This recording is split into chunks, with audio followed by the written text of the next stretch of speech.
Hello, première classe! Comme on se retrouve? Comment épargner 10% de tous ses gains? Vous êtes prêts?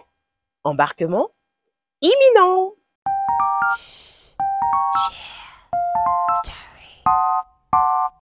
Avant de commencer, je voudrais d'abord vous dire toute ma gratitude. Vraiment un grand merci pour votre engagement, pour le temps que vous prenez pour regarder les vidéos.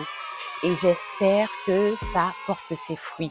En tout cas, si c'est le cas, je serai super heureuse que mon message arrive au bon endroit. J'ai aussi pris en compte une chose. Il y a beaucoup qui me demandent de rapprocher mes vidéos de leur réalité, de leur donner des exemples qui leur permettent concrètement de voir comment faire. Donc, ce que j'ai décidé de faire, c'est de traduire, par exemple, dans 3 monnaies qui, je pense, concernent toute la communauté, en francs CFA, en dollars et aussi en euros pour les vidéos à venir. Pourquoi je reviens sur le sujet d'épargner 10% de ses gains? Pourquoi je parle d'épargner 10% de ses gains? Alors pour moi, c'est la base en fait. Pour ma part, épargner 10% de mes gains, de tous mes revenus, n'a pas toujours été chose facile.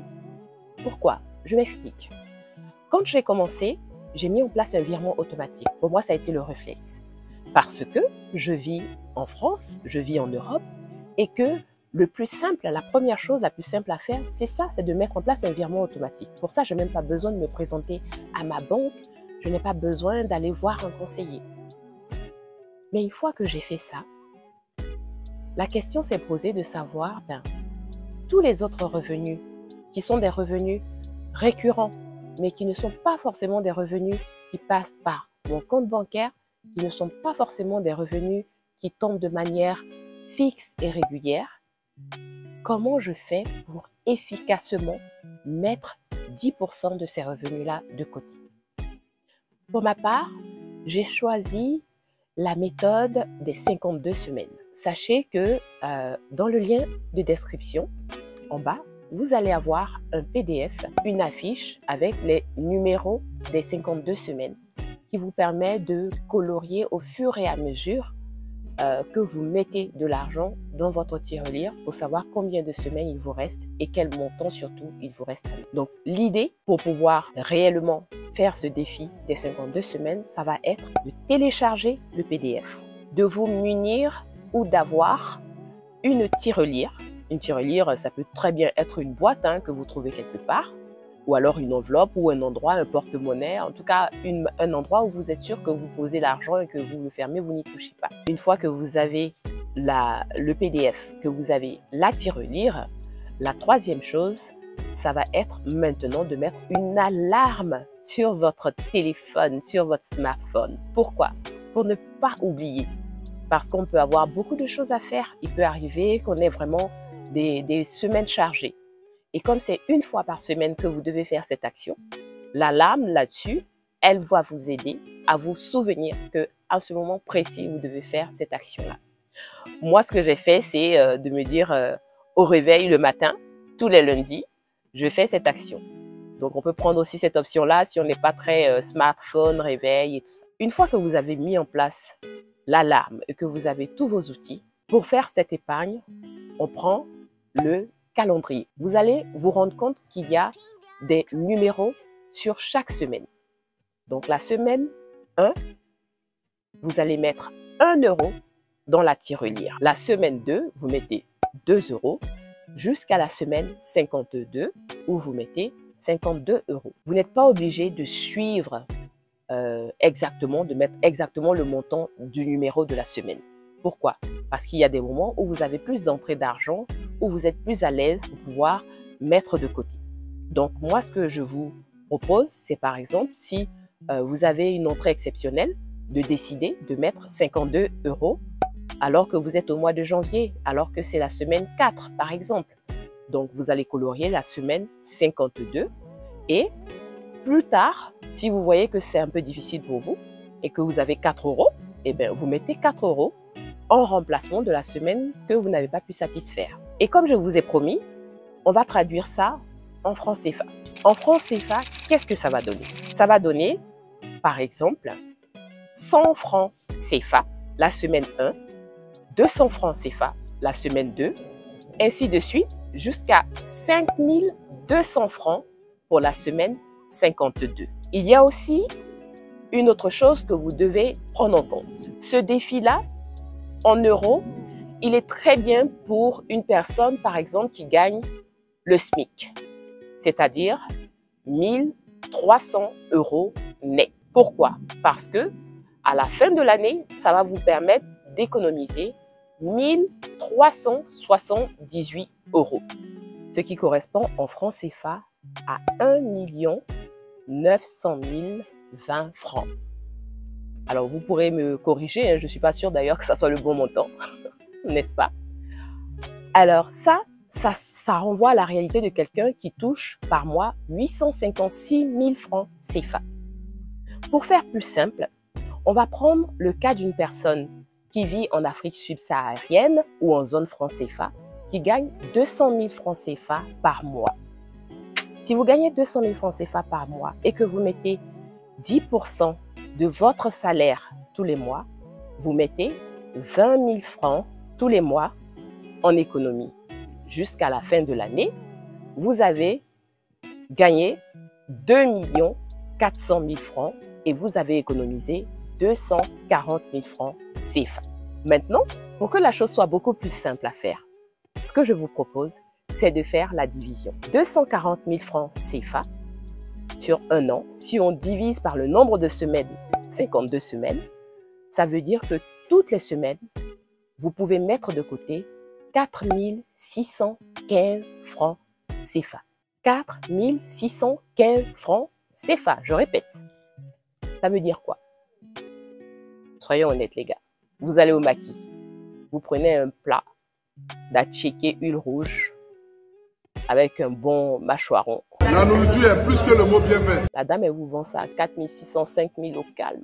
Puisqu'on est en train de parler d'éducation financière, vous pouvez faire une fois par semaine. Si vous savez que vous n'êtes pas capable vous-même de garder l'argent, vous appelez votre femme, vous lui donnez 4 600 une fois par semaine. Elle saura comment garder. À la fin de l'année, vous faites des comptes avec elle. Ça fera les 240 000 francs. Si on n'a pas les 240 000 francs parce qu'il y a les 15 francs à chaque fois qu'il n'y était pas, eh bien, vous complétez. Cet argent-là, en un an, vous l'avez économisé. Mais croyez-moi, vous donnez 240 000 francs CFA à une ménagère, en tout cas, pour ce que je connais des mamans en Afrique, pour ce que je connais des femmes en Afrique, elle vous sort un business. Vous savez qu'en discutant comme ça avec des personnes autour de moi, il y en a une qui m'a donné une idée qui est juste géniale. Vous allez me dire ce que vous en pensez. Elle parlait de la location de brouettes pour les marchés.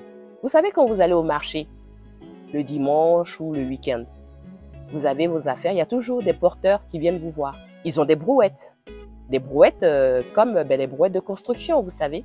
Eh bien, si vous achetez 10 brouettes et que vous faites la location par jour, une brouette vous rapporte 500 francs CFA par jour. 10 brouettes vous rapportent 5 000 francs CFA par jour. Dans le mois, imaginons que les brouettes travaillent 25 jours. 5 000 francs CFA multiplié par 25, ça vous fait. A few moments later. Ça vous fait 125 000 francs par mois. 125 000 francs par mois multiplié par 12, ça vous fait 1 500 000 francs CFA. Est-ce que vous voyez la puissance du business? Vous avez investi 240 000 francs, mais vraiment c'est à la louche hein, pour estimer au plus large. Et à la fin de l'année, vous avez 1 500 000 francs, je vais dire de chiffre d'affaires, pas de bénéfice, parce que après derrière, je sais qu'il y aura des choses à réajuster. Vous voyez un peu la puissance de la chose? Mais oui, c'est clair. Vous voyez pourquoi il faut s'atteler à économiser 10% de ses gains. Parce qu'il y a une chose qu'il ne faut pas qu'on oublie. Le plus important dans l'éducation financière, ce n'est pas combien vous gagnez, c'est combien vous arrivez à garder. Et en faisant ça, vous allez vous rendre compte que vous n'allez même pas sentir l'effort d'épargne que vous faites. Vous allez vous rendre compte que les idées pour pouvoir fructifier votre argent, pour pouvoir multiplier votre argent, vont arriver toutes seules. Bien sûr, je vous ai présenté vraiment à la louche ce business. Ça mérite de prendre le temps de bien se poser des questions. Où est-ce que je trouve 10 brouettes. À qui, quel porteur je vais pouvoir louer les 10 brouettes? Est-ce que je fais suffisamment confiance aux personnes pour être sûr que tous les soirs, j'aurai encaissé mes 5 000 francs CFA? Est-ce que moi, entrepreneuse, investisseuse, je vais mettre en place des choses pour pouvoir garder les fruits, les bénéfices de cet investissement? Vous voyez la puissance de la chose? Mais oui, c'est clair. On part de l'épargne de 10%, on arrive à un investissement qui rapporte de l'argent et on réfléchit à comment aller beaucoup plus loin. J'ai voulu prendre cet exemple-là pour que tout le monde se rende compte en fait que quand on parle de liberté financière, d'indépendance financière, il ne s'agit pas d'aller chercher des sommes énormes. Une fois, j'écoutais Franck Nicolas, qui est un coach en développement personnel de renom, qui disait « Les gens pensent que pour faire de l'argent, il faut de l'argent. » Mais c'est faux. C'est faux. Je ne sais pas qui vous a dit ça, mais c'est faux. Je ne sais pas pourquoi vous pensez que c'est vrai, parce que c'est faux. Pour faire de l'argent, il ne faut pas de l'argent. Il faut du courage. Pour faire de l'argent, il faut du courage. Il faut trouver le courage d'épargner, d'imaginer un business, de mettre en place un business, de suivre ce business, de l'évaluer et surtout de le faire grandir. Je pense que ce n'est pas donné à tout le monde de pouvoir aller dans un marché, d'accoster des porteurs et de leur dire on va faire affaire ensemble, je vais vous louer une brouette, je vais vous mettre à disposition une brouette que vous allez utiliser et me payer tous les jours. Le sujet d'aujourd'hui, c'est vraiment ça. Pourquoi épargner 10% de tous ces gains? Parce que ça peut me permettre de mettre en place un investissement, de faire fructifier mon argent, d'aller beaucoup plus loin, de changer ma situation tout simplement. Alors dites-moi mes premières classes, si pour vous, c'est quelque chose qui est tout à fait réalisable, mettez-moi en commentaire « OK pour moi ». Par contre, si vous voyez que vous n'êtes pas encore prêt, qu'il y a beaucoup de choses à régler avant, vous pouvez écrire aussi les questions que vous souhaitez. Si vous êtes resté jusque-là, c'est que la vidéo vous a vraiment plu. Et merci pour ça. N'oubliez pas, likez, commentez, partagez. Et si vous n'êtes pas encore abonné, abonnez-vous. À bientôt.